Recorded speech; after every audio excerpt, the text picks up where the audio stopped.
All right, hi everybody. This is Carl Darden with the Navy Sports Nation, and today we're going to do something a little bit different.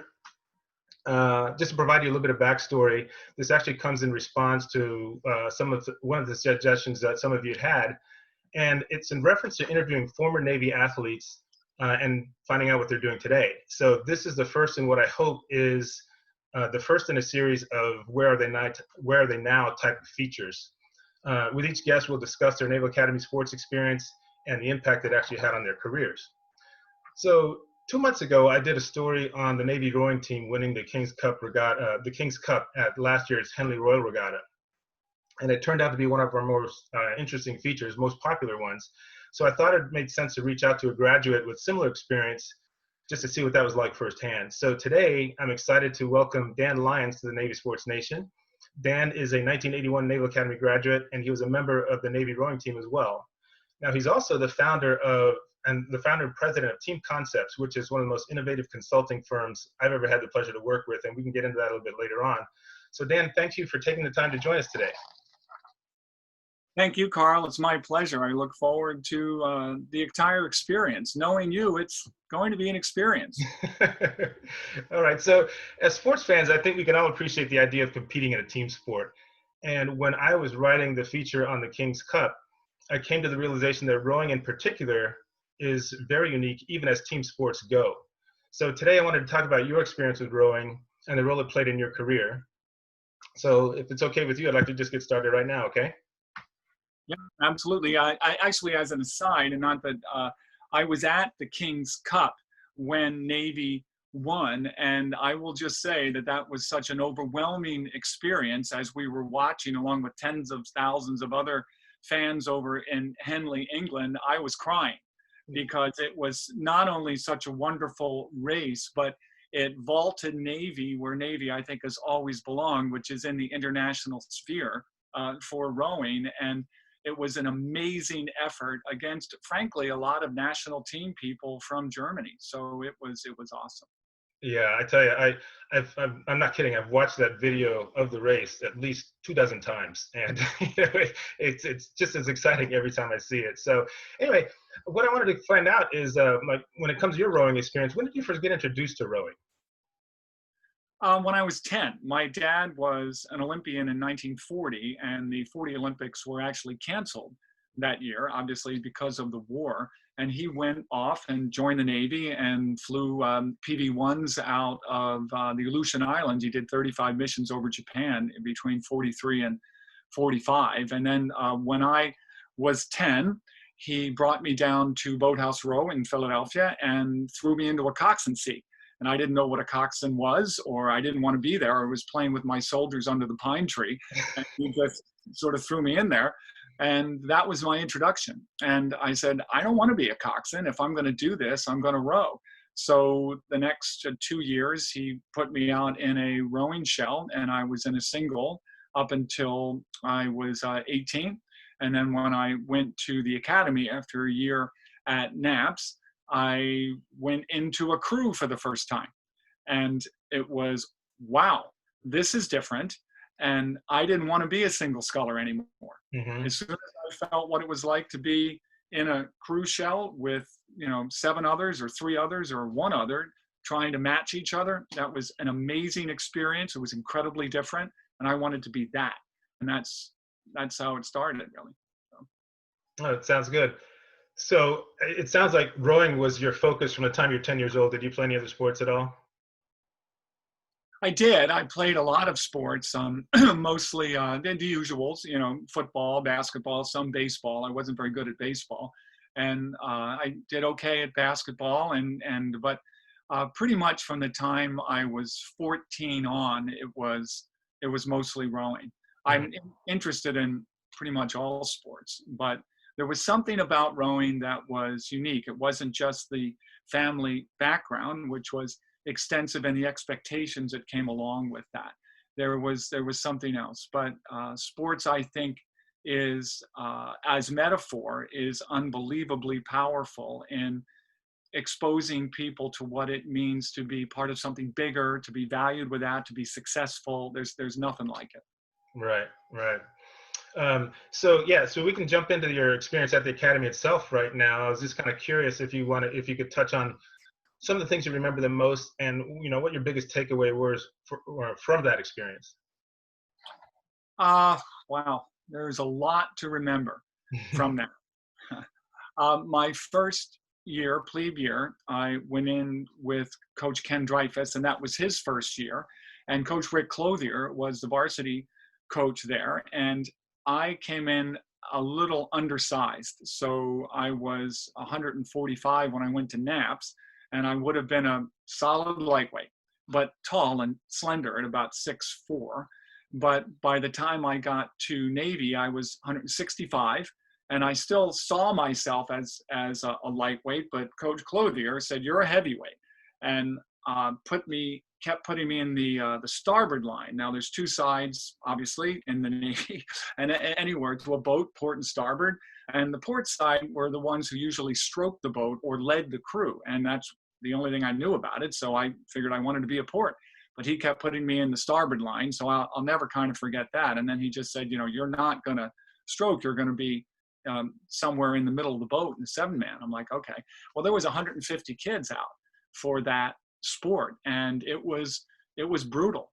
And there was a lot that happened in plebe summer, obviously, and we had a very high dropout rate in my company, my platoon, and obviously, and also back to rowing. But I remember Coach Dreyfus because he came in and his attitude was 100% positive.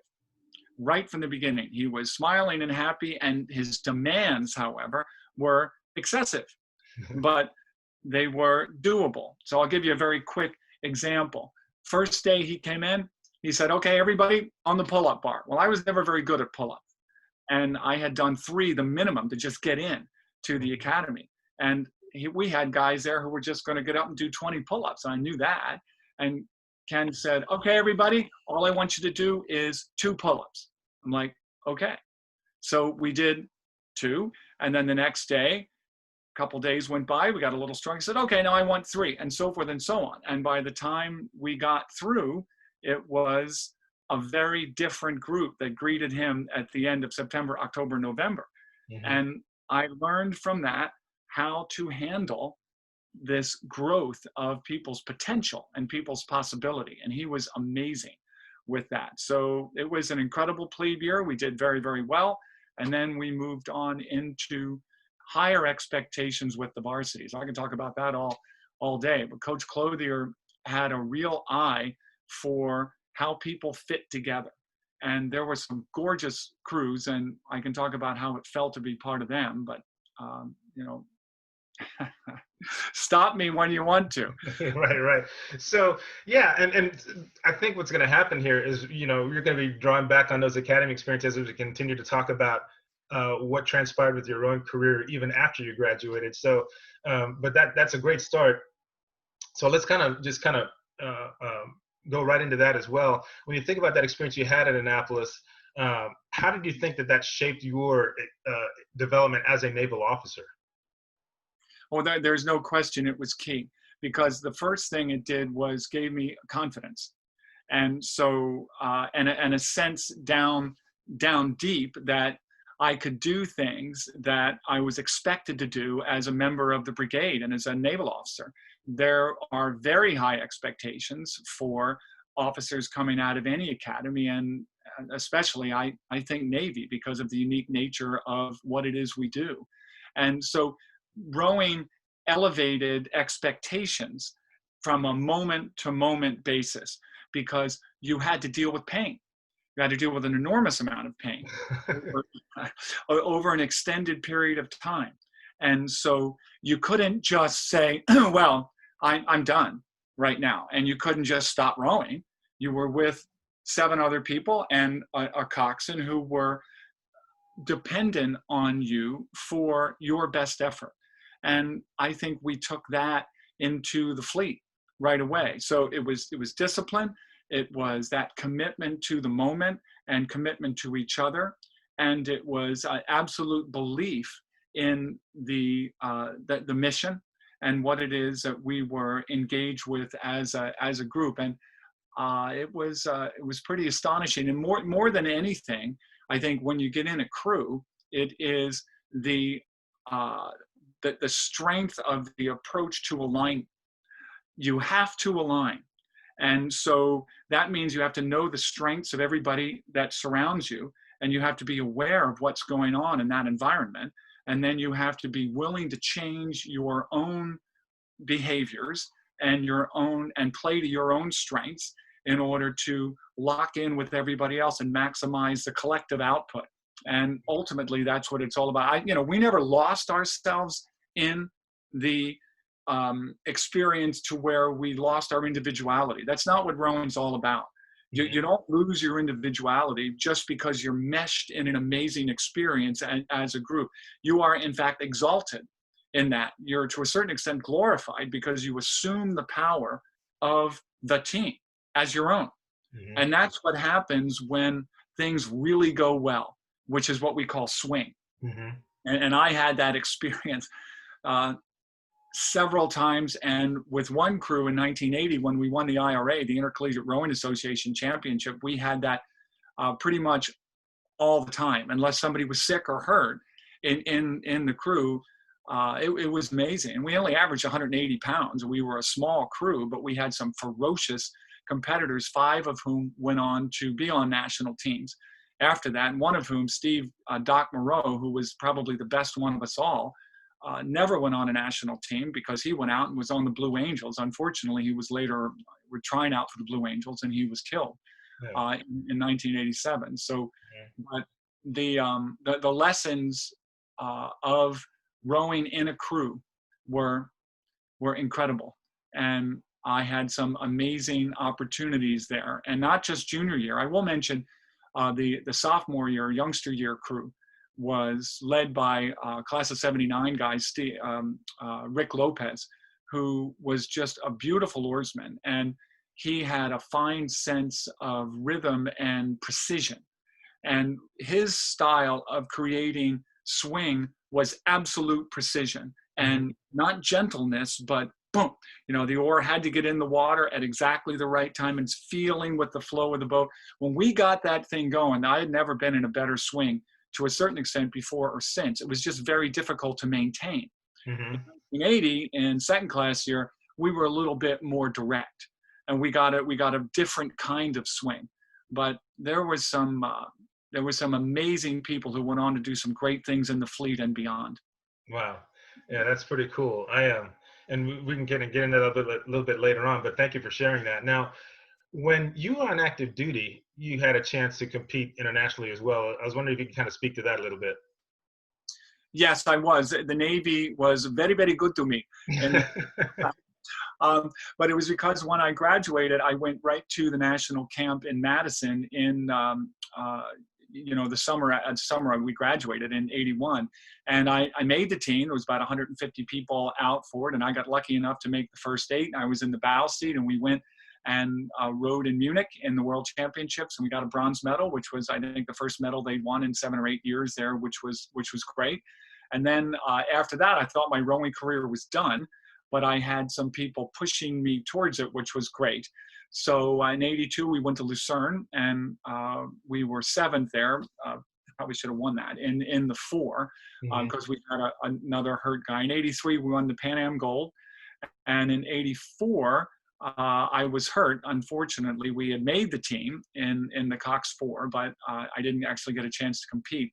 So 85, I went out. Now the whole time I'm on a ship too, so I'm sort of rotating in and out of my ship. And so 85, we went to Hazewinkel and rowed a pair. Again, my partner was sick, carted off to the hospital, and so I went to the spare, and so we got 7th. 86, we finally had. The only person who was ill was me, and we were in Nottingham, England, and we won the Worlds, and that was in the 4, and that is still, I think, the only time they've won the Worlds in that event, which was the straight 4 that keeps going. And we had an amazing crew there. Another Navy guy, not an Academy guy, but a guy who was in the Navy, Bob Espeseth, stroked the boat. 87, we went back. He was hurt. Rowing can kind of knock the wind out of you sometimes, just physically in a lot of ways. So he had pulled us back when we got there in Copenhagen, And we finished third, led the race over the eventual Olympic champions the next year, all the way until East Germany went through us, and we wound up getting the bronze. And then in '88, I went with him again. We won the trial pretty easily. We got to the Olympics. We won the heat, and then he got hurt, carted to the hospital, and that was it. So that was my international rowing career, other than going to Henley later on and having some wonderful experiences there. Other than I also rowed at Oxford in '86, '87. And so we had some experiences there. Because, I wrote a couple of books and had a movie about it. It was a mutiny, all sorts of good stuff that happened. So I had I had a very interesting international rowing career. But all of that came from what happened at the academy. Without that, none of that would have happened. Right. So you talked about coaching a little bit as well. Actually, you'd referenced a couple of coaches. Now, after you got off of active duty, you went into coaching. Was that always the plan, or was that something kind of evolved over time? That evolved. I always liked to coach because I'm at heart a teacher. I mean, that's what we're doing now. We are creating and leading high performance teams, and we are coaching and teaching. That's what we're doing. So, but I went into collegiate coaching and did a little high school, but mostly college. And I coached at Stanford and Oxford a little bit, and Navy and Georgetown, Drexel. Couldn't hold a job really, but I think that was part of the problem. But I really enjoyed the heck out of it, because I coached at every level from freshman all the way through to national teams. And the biggest joy was not the winning, although it really helped when we did win, and our crews usually did okay. But it was when I was part of something bigger, and they were completely committed to each other, and they were giving the best that they had, the best that they truly had, not the best that they thought they had. And when that happened, good things occurred. And that's what I enjoyed more than anything else, was that feeling of being part of something special and big. And that's what I love about coaching. Still do. Cool. So now I want to ask you one more thing about coaching before we move on to what you're doing now. But you mentioned coaching at Oxford, and I don't know a ton about rowing, but I know enough to know that Oxford's a really big deal. So tell me a little bit about that. And you mentioned the word. I was watching one of your videos on YouTube, and you mentioned the word mutiny is associated with Oxford. So I was kind of curious if you could get into that story. Well, no one was killed, so that's the first thing. I was recruited to go there, and along with several other people who were international level oarsmen, and we were brought in by the coach. But the president, it's a slightly different operation. It is not as formalized. It wasn't. It is now. But at the time, it was really led by undergrads. But this undergrad was 31 years old. He had a wife. He had 3 kids. It was just a very different situation. And the whole end objective for Oxford is to race Cambridge, and vice versa in the Oxford-Cambridge boat race at the end, which is a 4-mile race. So we were doing fine, but there were some personnel issues that were involving an American oarsman, Chris Clark, and the president, because what had happened is the coach and the president had over-recruited. And so they had a tremendous crew, but the president, frankly, wasn't good enough to be in the boat. And he wanted to be in the boat. So he was manipulating matters so that he would get in the boat, but one of the people who deserved to be in there, who was a British undergrad, was not going to be in there. So he booted the guy out, and the guy came to me, because I was the oldest guy in the crew at that point, and I was a Navy guy. And he said, "This is unfair. What are you going to do about it?" And I said, "Well, it is unfair. So I'll talk to the president." And so we went in, and the president had anticipated this. And he said, "Well, this is a mutiny." And I had one of the British guys with me. And we're like, "It's a mutiny. I mean, we're talking to you about a change here." So he went out and he called the press, and he said, "The Americans are rising up against us," and made it an us versus them thing, which it wasn't at all. And it was basically the president and then the coach, because the coach was gone for a couple of weeks and didn't really know what was going on. And when he came back, he was brought in on the president's side, and the entire crew, which was the other 30 guys, were on our side. And so it became this standoff, and nobody handled it very well. Mm-hmm. So in the end, what happened was we, the Americans, were trying to maintain our integrity, and we're trying to maintain a point of view, and we wound up sort of walking out, and because that was what was, and then everybody else wound up going back. Mm-hmm. And so we were the only ones who didn't row. Mm-hmm. And then they wound up in an amazing race. They won the race anyway, and that's why the books were written and the movie came out and all of that other kind of stuff. But it was an amazing experience from a leadership standpoint. Didn't get any better in terms, because you're dealing with a press, you're dealing with different points of view. You're dealing with trying to bring people together rather than have them split apart along other lines, and you're dealing with people who could be pretty manipulative. Right. At that point. Yeah. Okay, so now we're at a point where I want to get into what you're doing now, which I think is really, really cool stuff. So I wanted to kind of start off by asking, at what point did you start kind of thinking about, I think I can make this work, this idea of teaching leadership and team building and incorporating rowing into that whole concept. So tell me when that idea first started growing. 92, when I was back coaching at Navy. Mm-hmm. And so I reminded of what it was all about, reinvigorated in terms of my view of what was possible.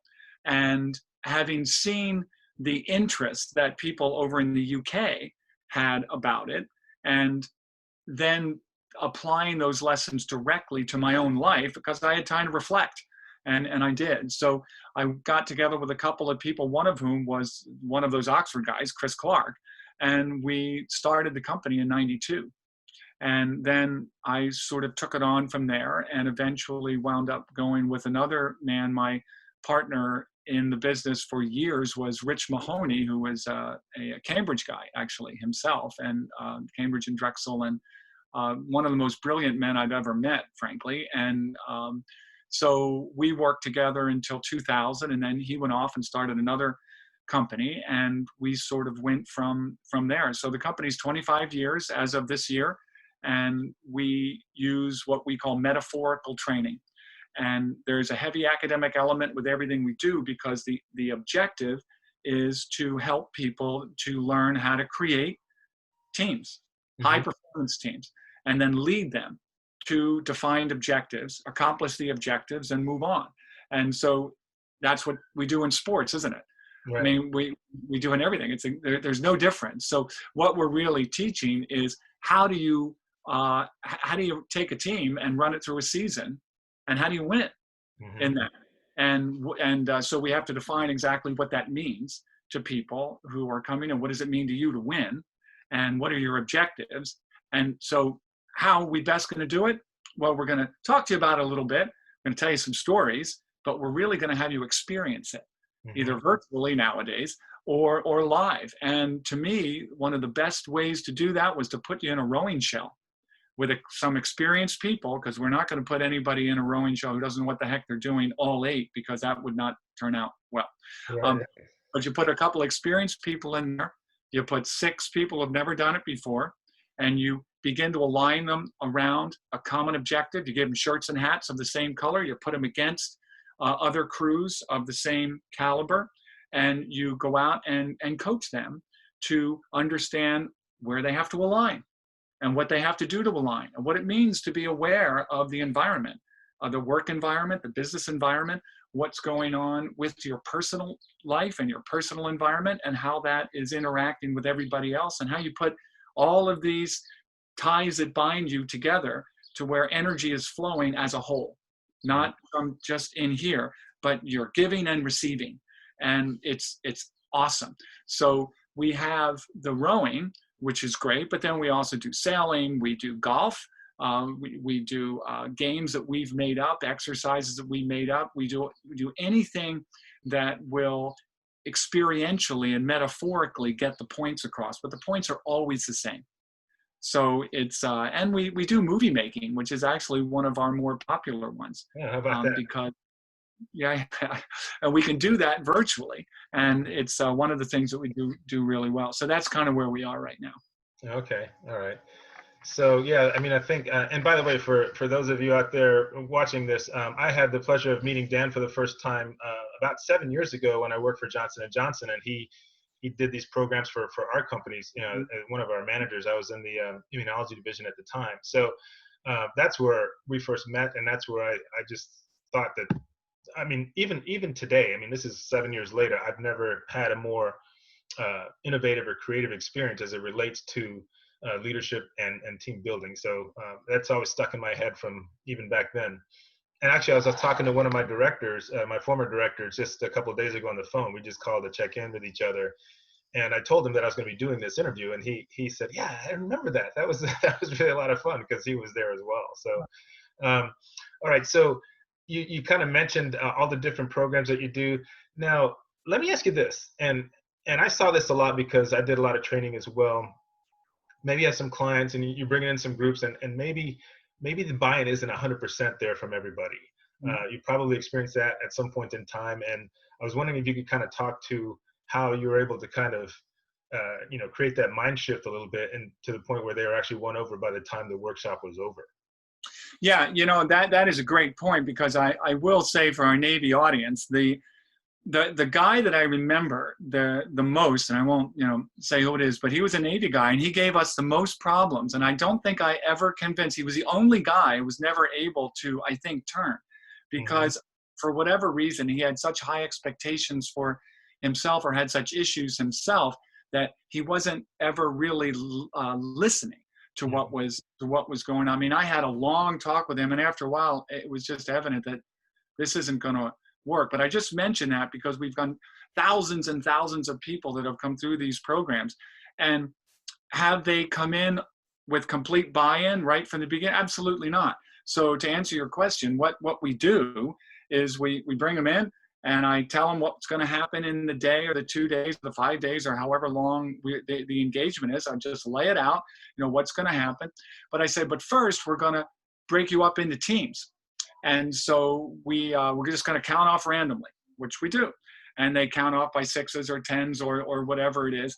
And then I'm going to give you the opportunity to create your own team. And here's how we're going to do it. I'm going to give you the task of coming up with a name for your team that's all about the things that you have in common, all about the things you share. You're going to have to share that. And then you're going to have to come up with a motto that supports that, and a symbol for your team, and then a goal for this period of time, a goal for the day or whatever it is. And so I only give them 20 minutes to a half an hour to do that. And by the time they're done, then what they've established, and by the way, do you want to take a pause here, Carl, because I've got Danny here. Okay. When we give them those 4 things, the name, motto, mascot, and goal, then they engage. We give them 20 minutes, half an hour, whatever it is. And at the end of that time, they're committed to each other. They're not going anywhere. Now, the one, this is how powerful this is, because the one program where we didn't do this, the client was a major business school up in New York. And we talked to them for a couple of months prior to this about the whole thing. And they said, no, we've done this in the classroom. They understand the concept. We don't need to do this on the day, because it was going to be a rowing day on the Hudson for 150 people from Deutsche Bank. And I'm like, well, I'm not sure what's going to happen if we don't do this, but we really should. We need to. And they're like, no, we won't. So we didn't. So I did everything else. We divided them up into teams. We gave them shirts and hats. We put them in the boats. We did everything. And about halfway through the day, about 20 people just disappeared. Now, they just left. I still have no idea where the hell they are. They just sort of left. But, keep that in mind. For the previous 15 years, we never had anybody leave a program. We were running about 80 to 90 programs a year. And so what happened? And what happened was, very simply, they never broke down the barriers between each other. There was no trust established. because there were no expectations, and they could keep distanced. And we're talking about social distancing right here, right now. And you're talking about the effects of that kind of inability to normally interact, which is why we have to continue to remind each other that the only way that we get each other's best is if we trust each other. And the only way to do that is we actually have to share, and we have to commit to each other. Right. And so that banner development exercise was key. And then once you do that, and then you've all got the same color shirts, and you're on a team, you're in a uniform, you're going to the Naval Academy. Right. You know, because that's what Navy does. There's no better banner development exercise than plebe summer. Yeah, yeah. And you know, as much as I hate to admit that, you're right. It may be, but I'll tell you, it is unbelievably awesome, and you know, in that regard. And then they go off and they're committed to each other. Right. Right. Oh, good stuff. So we got just a couple more minutes here, and I wanted to just finish up by asking, just related to, I gotta say, I want to go back to this whole concept of swing that you touched on earlier, which I think was just awesome.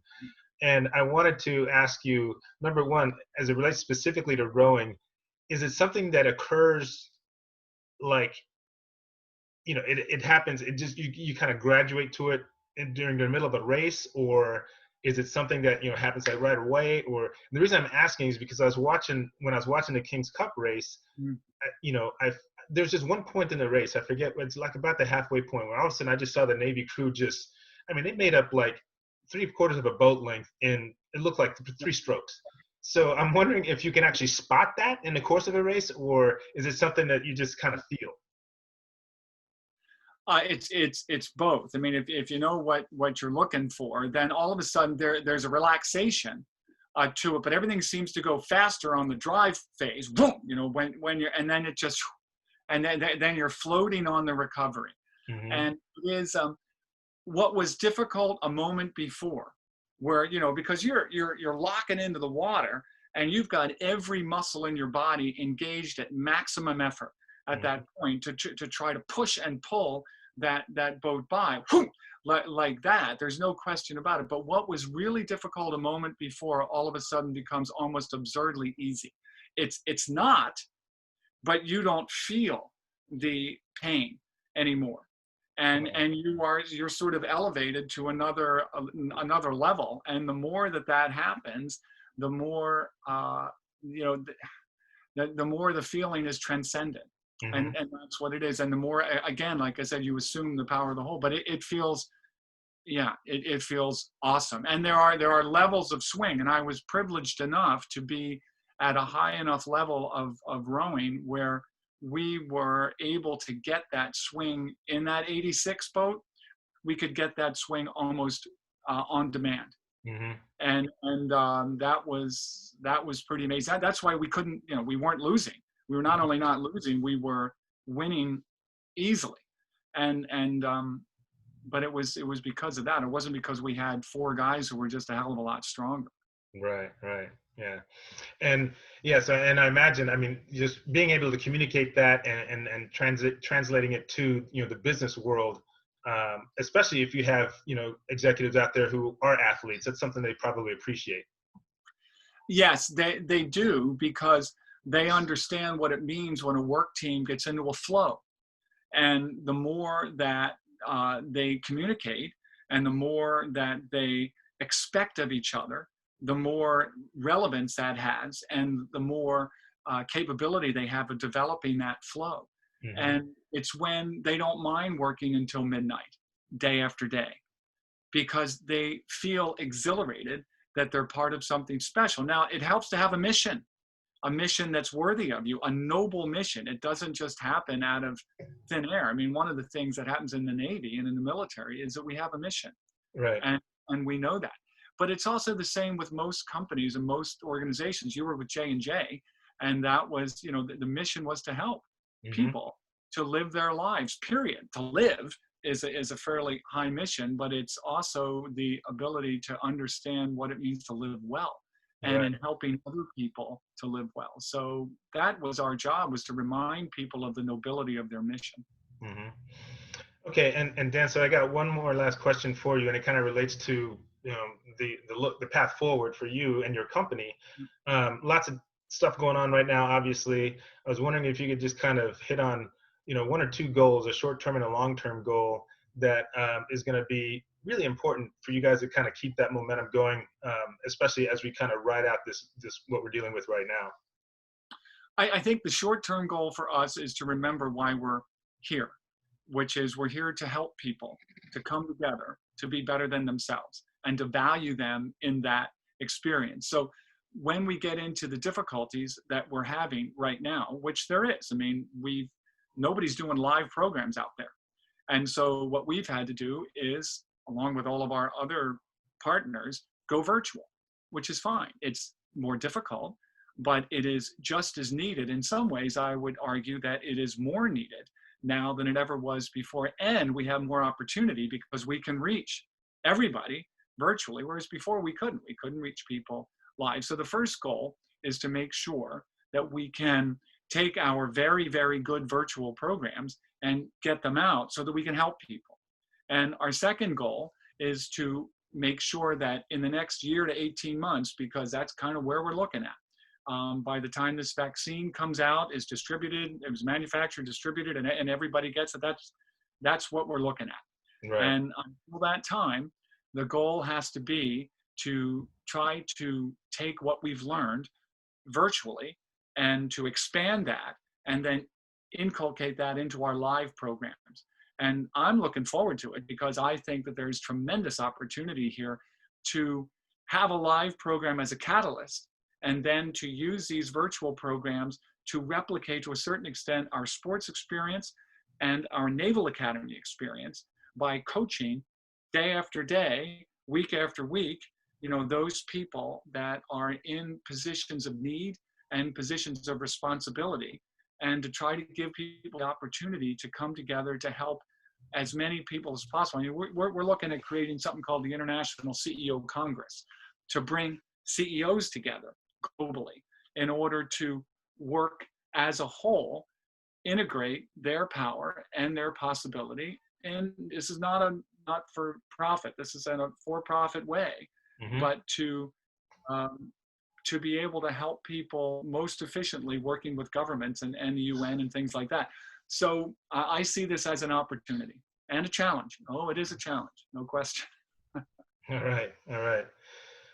Look, that looks like it just about does it for us, Dan. I really appreciate you taking the time to meet with me, and because I know you got other things going on today. But thanks again so much for sharing your experience. I'm looking forward to getting this information out to everybody, and I really appreciate it. Thanks a lot. Well, thank you, Carl. And I know that this is hopefully the first of a long series of Navy grads and athletes coming together. Okay, we're paused and